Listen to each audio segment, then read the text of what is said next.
Hello and welcome to the latest episode of Material Matters with me, Grant Gibson. We've been going a while now, but if you haven't heard the show before, then the idea is that in each podcast we meet a maker, designer, artist or architect who's intrinsically linked to a particular material or technique, discovering how their craft shape their lives and careers. Today I'm meeting Mario Sierra of the brilliant hand-woven textiles company Mourne Textiles. A family-run firm based in Northern Ireland, Mourne was founded by Mario's grandmother, Gerd Hay-Edie, in 1949, and quickly went on to create pieces for the likes of Robin Day, Terence Conran, Liberty of London, and fashion designer Sybil Connolly. After some difficult years, the company has re-emerged and has recently done projects with the likes of Margaret Howell and Scandinavian furniture company Carl Hansen and Son. Mario, thank you very much for doing this. Very good. Pleasure. So I have to confess before we start that normally we do this in people's workshops. Yes. But on this occasion, you've kind of semi-bought the workshop to London for London Craft Week at Pinch Furniture. Yeah. What's going on there? Well, we've basically brought the loom on the road. So we've brought the loom over on Sunday and we've set it up in their showroom on Bourne Street to present a collaboration that we've been working on for the last few months. We basically, Pinch have reimagined a couple of our Mourne check fabrics and a couple of colourways. And we produced 2 cushions for them. And then we've also done a wall hanging that Russell designed. And, with Una, they chose the colours. Russell Pinch and Una Bannon have basically put together this design for us. It actually gave us an opportunity to go back into the archives and pull out another one of the designs that I've been desperate to weave.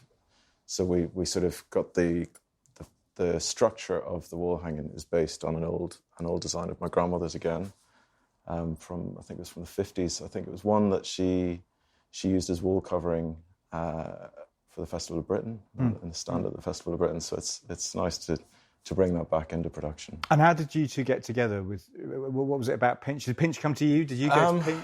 It sort of happened through London Craft Week. They brought us together. I've obviously been a massive admirer of Pinch and the work that they do for years, and we've met along the way for the last few years. So it's been we just came together through London Craft Week on this occasion. But it was good. I'm pleased. Good. So look, we're not in the studio, but I have visited the studio in the past. In the Mournes, yes. And you're in the foothills of the Mourne Mountains in County Down. It's breathtakingly beautiful. I'm wondering, could you describe your workshop and the environment for our listeners? Okay. So the workshop is just on the north side of Carlingford Lough. So we basically, if we look over the water, we're looking at the south of Ireland, the Republic of Ireland. We're near a small village called Rostrevor. And we literally at the back door, we have the mountains of Mourne. So I could basically walk over a wall and walk for a couple of days through the mountains. And it's just beautifully wild. A lot of heather, granite outcrops. The geology is probably quite similar to the highlands up in the Mournes. The colours change throughout the year, the subtle colours. It is a stunning part of the world. It's had a lot of troubles over the years, obviously, being in the north of Ireland. We don't get tourists. I was going to talk to you about that because, I mean, you're quite near Newry. Yeah. And I think there's statistics, something like 53 people were killed there between 1971 and really? 1994. Okay, that's a horrible statistic. Well, it is. I mean, so it was a hotbed for the troubles. Yeah. I mean, that's as I grew up. To begin with, I lived in Dublin with my mum and my dad, and then we moved up north. My mum and I moved up north when I was probably about 6 or 7, and I lived in the workshop to begin with, and then we built a house next to the workshop where I live now whenever I'm over there. And it was. I remember as a child, you'd just go into the local village 2-3 miles away. You'd go through 2 or 3 army checkpoints where you get stopped. You'd have to get your ID out. They check the back boot sometimes. They referred to bandit country at the time, but it wasn't. I took it for granted. It was just normal. But now thinking back to how it was, it seems insane that it was like that. And so we don't get tourists we still don't really get tourists. No. It's like we have a weaver friend, John Drew Murphy from Killarney, and he came up a couple of years ago, dealt with one of our looms, and he was like, where is everyone? And this was like early July. There was no one there. Whereas down in Killarney, it's just heaving. So yeah, it's sort of it's slightly hidden part of Ireland. The political situation, I mean, it's not something we normally concentrate on in this particular podcast, but it seems quite febrile again. Yeah, I mean, I get, yes. I don't really know how it's going to work out. So you can't really think about it too much because nobody knows. So everyone's just wait and see. But obviously, I mean, you're on the border, and we're in the middle of this Brexit situation. I mean, we don't know how that's going to work out either. No. But presumably, you must have some kind of contingency, or you're thinking. Well, we're just thinking of what we can do. But again, it's really hard to plan. I mean, we get a lot of our wool we'll buy from the west coast of Ireland in the south, and then we'll bring it over the border to us, to the workshop. We'll weave it, and then when we get the cloth finished, we send it off to the finishers, and either they're going to Galashiels if we're doing our blankets. We're finishing our blankets there, or we use finishers back in Donegal. So we're constantly back and forth over the border and in production all the way. And then obviously our clients are all over the world. We've got clients everywhere. So we then leave Ireland, or leave the north of Ireland again, to Europe or to America. We've got big follow in America and Japan. So yeah, I'm not really sure how it's going to work out. I know a lot of other weavers are the same, or I just don't know. Yeah. So yeah, plan-wise, not quite sure what the contingency is, but yeah, we'll deal with it. So we just keep our fingers crossed. We just have to deal with it. Yeah. There's nothing. I mean, I can't. Yeah. Can we talk a little bit about the history of the company? Yeah, because absolutely. it is fascinating. I mean, Mourne Textiles was set up by your grandmother, Gerd Hay-Edie, in the late 40s, early 50s, 49. Yeah, it was late 40s. She was from Norway originally. She was, yes. She left Norway probably when she was 19, 20. She travelled down to the north of Spain, set up a workshop, then a couple of years, I think, in the north of Spain. Then she travelled back and worked a lot in the UK. So she worked in Wales. She was in Dartington, wasn't she? Yeah, she was in Dartington Hall. I think she was head designer there for a number of years. Crazy place by the sounds of it at the time. And very young. I mean, she was kind of a prodigy. Yeah, that's the bit actually. The more I learned about her actually in the recent years, and then I looked at her age when she was doing all these things. It's incredible. She did so much before she was even in her mid-20s. She'd done these crazy jobs. Yes, she was a force. She was a force all the way through. She was amazing at marketing herself. She was an amazing person, actually. So how did she end up from Norway in Ireland? From Norway, and she ended up, actually, while she was living in Calcutta, she met, while she was out there and during the war, she met an Irishman, a Northern Irishman from the Mournes, right, who basically just said, you should go and check out the Mournes. And I think she loved her time in Wales. She's very much loved the rural environment. So she went to the Mournes. She just went over and just based herself there. I think she couldn't go back to Norway because of the war, and she was just.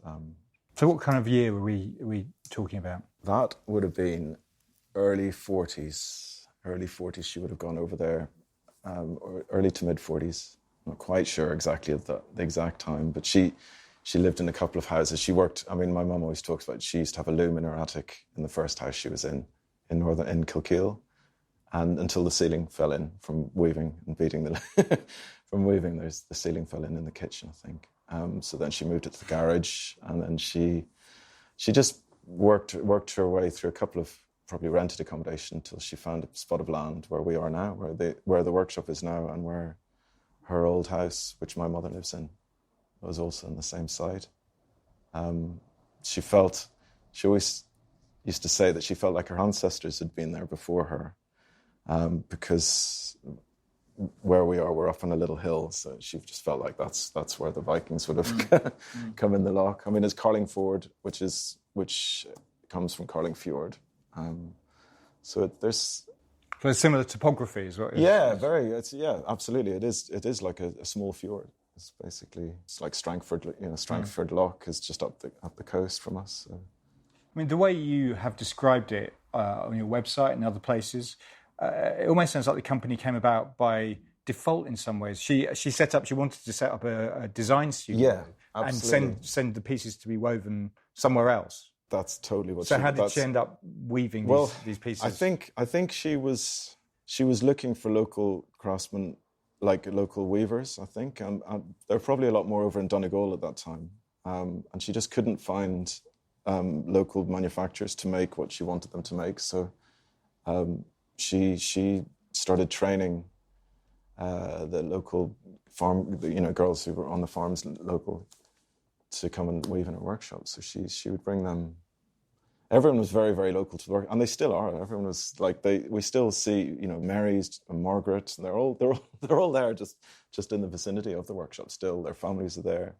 So there's this huge. Even now, there's a huge connection with the people around us. I mean, that's what I love as well. Is that there's farmers, the local farmers who say, "Oh, I remember as a child. I remember your grandmother whenever I was a child and going to the school. We're right next to a little primary school, so." They all remember the workshop back as it was. But no, it was just by default. It was supposed to be design studio.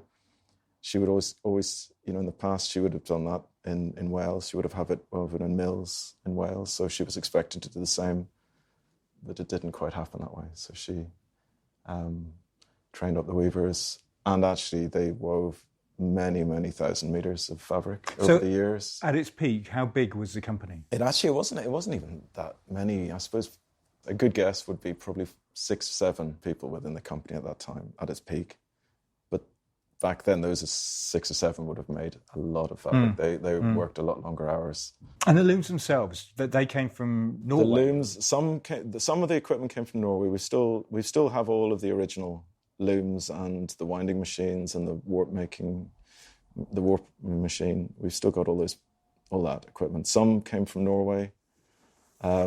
Some came from the UK. Some, came from Huddersfield. It's like a museum. It's like we're using a museum to manufacture. Well, it is. But there's a lovely story you tell about a local coffin. Oh, the local coffin maker making one of them, right? Well, yeah, we still have that. Yeah, we call it the Chinese loom because it was based on a loom that she used when she was out in China. And it's still the local coffin maker made it. But we have a carpenter, a very good friend carpenter called Moulden, and he is. Currently, he's always, adapting looms, changing bits. It's fantastic. I mean, the craftsmanship locally that I've discovered is just, it's very good. Metal workers, woodworkers. And the company was obviously hugely successful. And you talked about the amount that it was making, working with some of these great names in British modernism, Robin Day, Terence Conran. I mean, for Robin, you did the Mourne Mist and the Mourne Check, yes. Which was on Hillet's furniture for years. Yeah, I think it was 12, 13 years it was over that time. So when did things begin to dry up? And why did they dry up? I think a mixture of cheaper fabrics. People were getting more and more used or wanting or seeking out cheaper machine woven fabric. And they were going east, going to Asia, I presume, at that time. And also the troubles. I mean, as a child, I really remember the shop in the workshop. We used to have a big shop that had a big table tennis table in it, which is what she would cut all the fabric on. And we would get busloads of tourists would come up, and then they just stopped. Just suddenly we didn't get those tourists. And this is before the internet, before any of the internet sales. So we didn't get visitors like we did down the south, that they did down the south. So it just business would slow down and production. So she had to lay off a lot of the weavers. We had one right up until the end who would weave rugs and the odd lengths of tweed, but it got quieter and quieter until eventually she just shut the door. All the looms stayed, all the yarn stayed, everything just stayed as it was. Right. And she was very fortunate in that she could live in a flat. At that point, she'd moved out of the big house, her house, sold it, and was living in a flat above the workshop. I really remember that was mid-'80s, and it just got dustier and dustier, and stayed like that for probably 10, 15 years until my mother renovated, put new windows in. They were practically falling out, and brought the workshop back to life. She ran a few courses, started using up some of the old yarns, and got it all working again. And then I got involved. Well, this is I'm keen to talk about talk to you about you, Mario, because you've talked a little bit about it, but I read a quote where you were saying at one point you were actually living or sleeping next to a loom. Yeah, as a child. Yeah, that's basically. I've been surrounded by looms my whole life. I've it's definitely my happy place. Whenever I go to the workshop, I love the looms.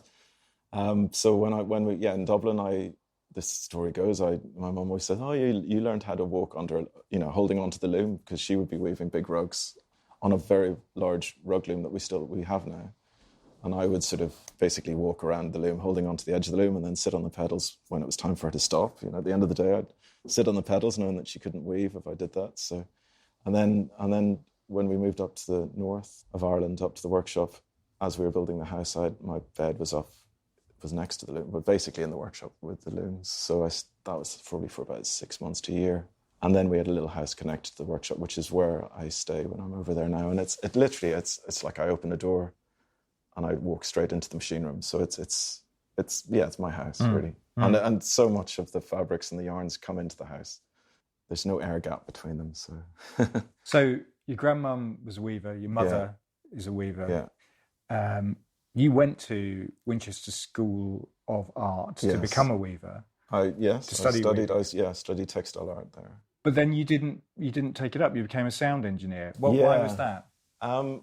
I think I had the travelling bug that probably all my family have travelled. All my family are, I think of my grandmother's children, my mother married a Spaniard, my aunt married a Frenchman, and my uncle married a Swiss lady.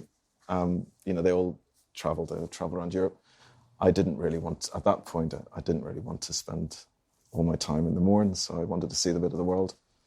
And sound work, documentary sound especially, was what I was really into. How did you start doing that? Oh, I fell into it. I'm not quite sure. I think a family friend was a cameraman in Belfast. I started assisting him as a camera assistant, and then got more involved. I realised smaller crews, sort of small documentary crews, didn't really involve camera assistants. So just really I enjoyed the challenges. I enjoyed meeting people. I enjoyed seeing new things, travelling new places. And it was actually arts documentaries that got me back to what I'm doing now. Well, I was going to ask, was there a moment where you suddenly went, I've got to stop doing this and become weaving again? I mean, there were two moments. The same sort of series. I was doing, I did a lot with Andrew Graham Dixon on Art of Germany, and then we did Art of America, and did a lot of arts programs after that. But I think Art of Germany was the first, when we were filming with a woodcarver who was carving. We were in his studio and he was carving roses out of wood. It was just absolutely amazing. It was beautiful. And I remember I was watching him doing it. I was thinking, I don't want to be this side of the camera. I want to be actually doing what he's doing. This is where I want to be working. I want to be in my own studio, making stuff. I want to be doing physical things, making something physical. Also, working with media. I worked a lot with computers as well, and it's just I just wanted to I wanted something physical. And I've always wanted to go back to the workshop. Every time I'd go back with my family, my wife and children, I'd walk into the workshop, the smells, the space, and I'd be like, okay, we've got to do this. But my children were quite young then, so it just didn't fit.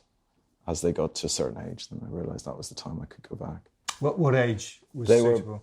I think they were sort of late primary school, right. early secondary school. In fact, they might have even been at secondary school, one of them. So you decide to give up sound engineering, yes, kind of take up the family business again. Yeah. But what did you find? I mean, what was there left? Well, my mother actually, one of the catalyst was she was about to dismantle. She had decided that she was going to stop, so she. Not stop completely, but she was going to dismantle most of the looms. She, at that time, was living in the flat above the workshop. So she was sort of she didn't have enough space, so she was going to expand into the workshop. And I think I was nervous that if the looms got packed away, that they would never get built again, that parts would get lost, whatever. I'd always wanted to get back into it, so I thought, well, I have to do this now. So at that point, I just came back. I mean, to be honest, my mum had got the workshop in great condition over the years, doing what she was doing. So the looms were there. She actually had one weaver who had contacted her to learn how to weave. As soon as she'd learned how to weave, my mum then asked her if she'd weave for her. So she gave her a job. So this girl, Martine, actually is her name, she So she was weaving some of the fabrics then. So we had one weaver, one outweaver, and my mum and I, and a few looms, 4 or 5 looms at the time, and a lot of old yarn. So the big thing I think the big change I made straight away was we got all of the old yarn and we put it to one side, and I started to source new suppliers that we could repeat. So we realized that we have to be able to repeat some of the designs, so we can't just make it once and then not be able to make it again. So we went to the west coast of Ireland. We brought samples of all the old yarns, some of them incredibly textured merinos, wools, beautiful yarns, really textured. And we asked, can you make this? After some time, we got these yarns commissioned again. And then just, started going through the archives, slowly bringing back some of the designs. But it was starting with the fibres. But the fibre is quite important because you have this kind of, when I was at your studio, we spent a certain amount of time kind of rubbing the yarn between our fingers. It's this lumpy stuff. It's just really sort of organic feeling. There's no, you can't see a repeat in the lumps. It's just as the machine, as they basically add texture to the yarn as they're spinning it, they're adding neps and burrs. So they're adding these spots, not of colour on this occasion. This was just white. So we were having it spun for us in ecru, and then we would dye it, whatever colours we needed usually. So it was just a highly textured yarn, almost like bad spinning. I mean, it was almost like I think I described it to someone. It was almost like the spinner gone to the pub, come back, just started spinning on a spinning wheel, and out came this really amazing yarn. So that was really important to me, was to get this. And when you weave with that sort of yarn, there is this sort of fluctuation of when a hand weaver weaves, this, it doesn't look exactly right. It doesn't look totally even. So having the yarn not being totally even was really important to me. Was it always your intention to use Gerd's original designs? We had to. No, I really wanted. No, everything was moving. That this was the one thing that was concrete. Was this archive was fixed, right. And I just really wanted to have one fixed point to then grow the workshop from, and it also felt respectful to. This was her workshop that we were inhabiting. Yeah, we'd updated a little bit, but it really is still her. It's designed. She designed the workshop. She designed the layout. She designed the production, the way the looms, all the machines work. I mean, it's amazing. I'm very, very fortunate that she's left this to us. I mean, and what kind of archive did she leave? Was she somebody who drew a lot, or how did that work? No, she left actually. It's sort of. We've got notebooks. We've got the order books, we've got the warp books, and we've got sample books with lots of little scraps of samples, and we're trying to. She never wrote anything down. Right. She didn't leave a very well-organised archive. So it's been a lot of decipher. It's been slightly detective work, finding the designs, finding the, little scraps of paper, sometimes finding the drafts, then trying to find what yarn. Actually, from the Prince project, I was having a look in the archives, and I found her order book that she would then, basically back then, she probably posted her orders. There wasn't, emails. So she took triplicate. She would write the order, and then there would be a book where the triplicate of this exact order was, and you could see how she was specifying the yarns were to be spun to the spinners. So it's these sort of details. So I want to try and I have to know exactly what she was feeling and why she, so I'm always trying to get inside her mind. Why was she doing this? Why did she want the lumps? Or why was she was very musical. So, I mean, I always feel like there's a rhythm. There's an amazing rhythm in her cloths. I mean, there's a rhythm in the threading of the warp.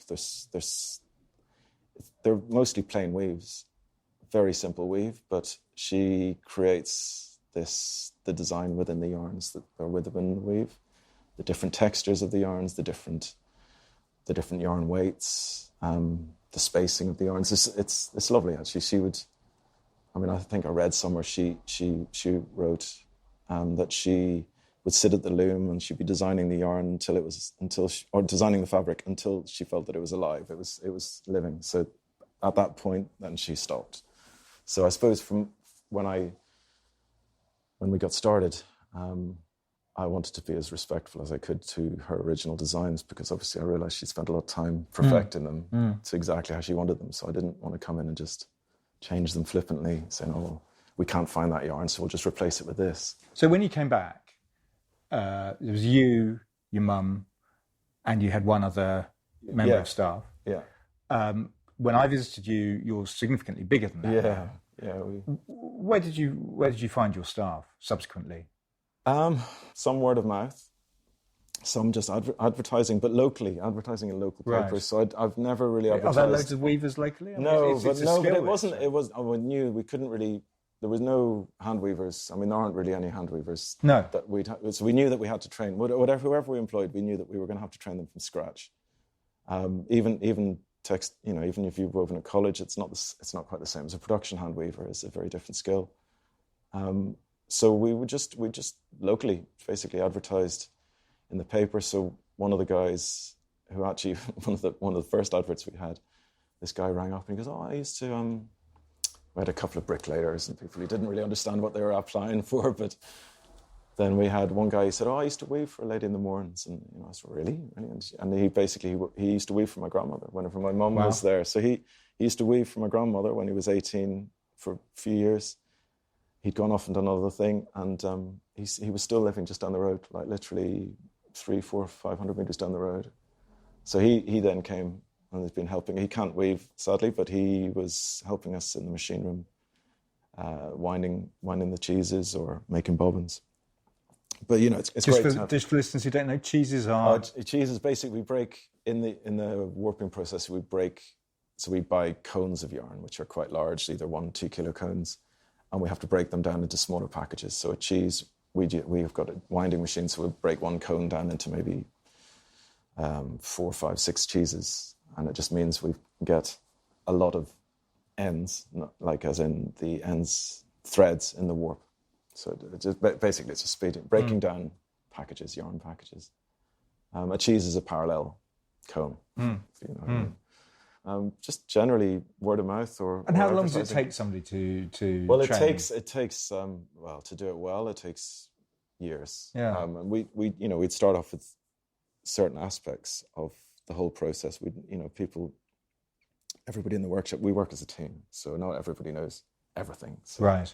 So we're all different areas within the whole process. There's so many different hands that go into making one piece of cloth. So yeah, I suppose to weave, to learn at least 6 months to get okay, but to weave at speed and also to weave without making mistakes. That's the hard thing. It's to weave, because mistakes are very expensive when it comes to hand-woven cloth. You might be just weaving. I mean, you can weave from 1 meter a day to 5-6 meters a day on a hand loom. It's not much. So they all need to count. And how do you divide your time? Because you have obviously the workshop in Mourne, but also you live in Brixton, right? Yeah. So how does that work for you? I'm commuting at the minute between the Mournes and Brixton, very different parts of the world as well. Yes, I mean. So on a Friday night, I'll come back. A lot of times I'll go over to the Mournes for midweek, either Tuesday to Friday or Monday to Thursday. Obviously I've got family here, so I need to see them. So Friday night I get late night flights, lots of late night flights, travel back, and I emerge into Brixton, and it's just chaos. I love it. I love both. I love both parts of the world. Is it important that you get both? Yeah, it is actually really important. I think it's very important. I mean, a lot of the people we sell to are in London or further afield. Also, I mean, I like the buzz. I like the multicultural side of, I'm half Spanish, I'm a bit Norwegian. I love London. I love the melting pot and just the way it is. So very shortly after you kind of came back, this project happened with Margaret Howell. Yes. And was that just pure luck? How did that come about? And how important has that been to the company? Oh, that's hugely important. I mean, the support that we've got from Margaret Howell and everybody at Margaret Howell actually has been amazing. That strangely came about through a furniture collector who had some of our samples of our Mourne check fabrics that my mother had sent over to him. And he was showing a friend of his who happened to work for Margaret Howell these samples, and then she got in touch. I went in with. I mean, if I think back to it now, it must have looked ridiculous the way I arrived. But I arrived with bin liners full of bits and pieces, and not really knowing what I was walking into.